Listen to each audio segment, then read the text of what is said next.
Hello, tech enthusiasts and those who like a good laugh. Here's a story to brighten your day. Ever heard of a customer who thought their CD-ROM drive was a cup holder? Yes, you heard it right. Once upon a tech support call, an innocent user was found using their computer's CD-ROM drive as a fancy cup holder. In their defense, it did slide out perfectly to hold a coffee cup.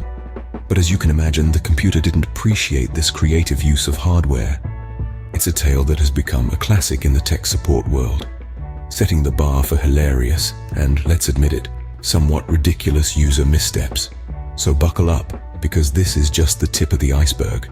We've compiled a list of stories just like this one that are bound to make you chuckle, maybe even facepalm a little. Now that we've had our laugh, let's dive into our countdown of top 5 tech support stories with ridiculous requests. Kicking off our countdown at number 5, we have the case of the phantom power button.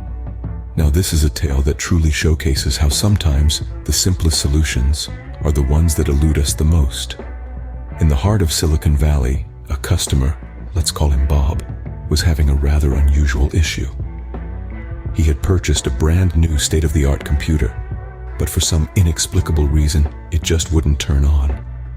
After spending hours checking the power supply, cables, and even contemplating if the universe was against him, Bob finally decided to call tech support.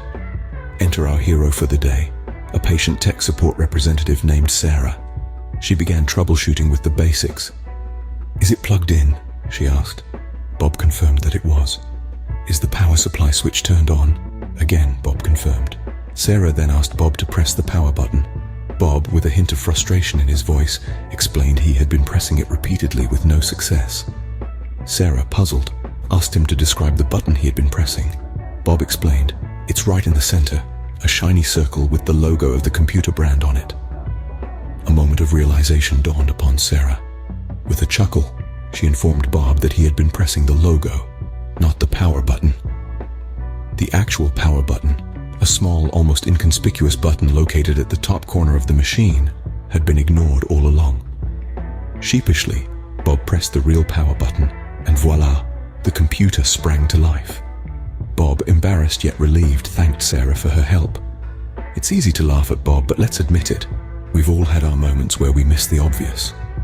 So next time you find yourself in a tech-related conundrum, remember to check the basics before you dive into complex troubleshooting.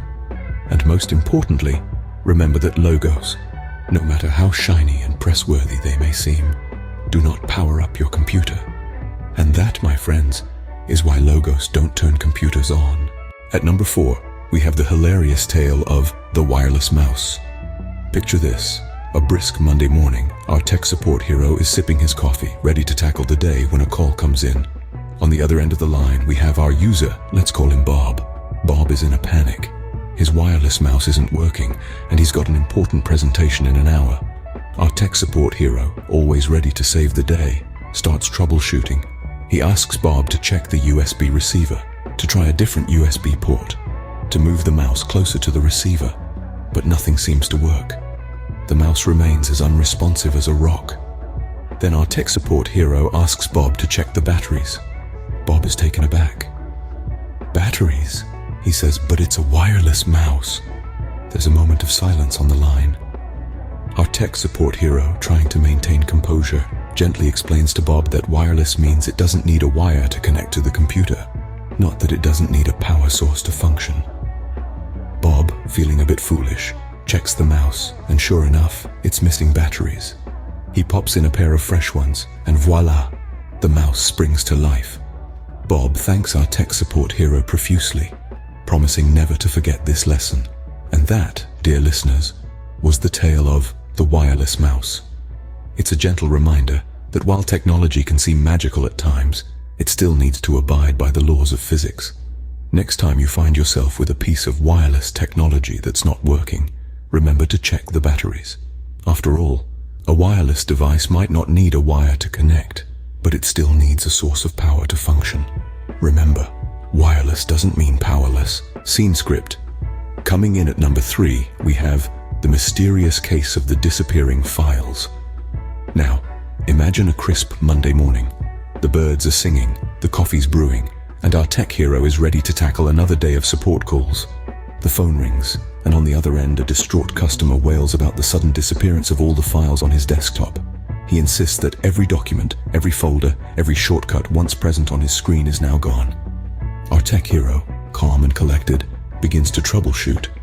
He guides the customer through potential fixes, from checking the recycle bin to searching for hidden files. But alas, the files remain missing. The customer, growing more desperate by the minute, reveals he had cleaned his desk earlier that morning. A light bulb moment for our tech hero. With the patience of a saint, he asks the customer, "Sir, when you say you cleaned your desk, do you mean you physically cleaned the surface your computer sits on?" The customer confirms, sounding puzzled. "And you thought cleaning your desk would also clean your computer desktop?" There's a pause, followed by a sheepish, "Well, yes." And there it is, folks. The customer had confused his physical desk with his computer desktop, assuming the act of cleaning one would somehow clean the other. It's a facepalm moment, but our tech hero keeps his cool. He explains the difference between the two, and after a few more steps, manages to restore the missing files. Another tech support crisis averted, and a lesson learned. Your computer doesn't know when you've dusted your desk, so the next time you decide to give your workspace a good scrub, remember this tale. Your computer isn't a mind reader. It can't tell the difference between a clean desk and a cluttered one. Yes, folks, cleaning your desk won't clean your desktop. Our runner-up story is the unplugged tale. Picture this. A frantic customer calls into tech support, exasperated, claiming that their computer is simply refusing to turn on.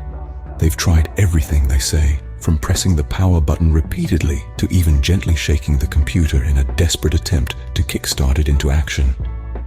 The tech support agent, calm and patient as always, starts from the basics. They ask the customer to check if the computer is plugged in. The line goes silent for a moment before the customer returns, sounds of disbelief echoing in their voice. "It wasn't plugged in," they admit, a sheepish laugh following their confession. It's a simple mistake, one that could happen to anyone, but it's a reminder of how often we overlook the most basic solutions in our quest for complex answers. It's a story that brings a smile to our face, not just because of its humorous undertones, but because it's a testament to human nature and our tendency to complicate things. So the next time you find yourself in a technological predicament, remember the unplugged tale.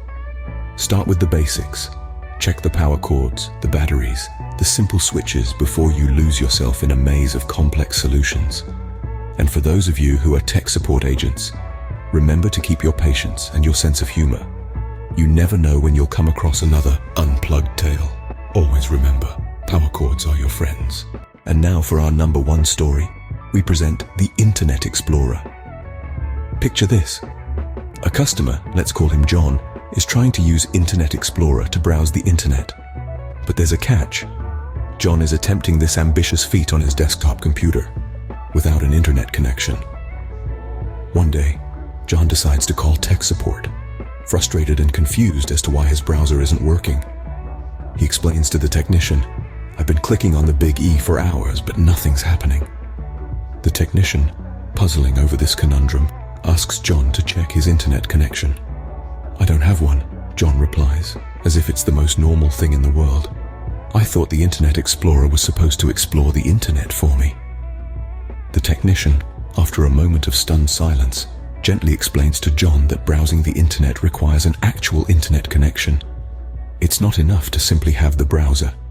The internet isn't a mystical realm that can be accessed by simply clicking on an icon. You need a pathway, a connection, to get there.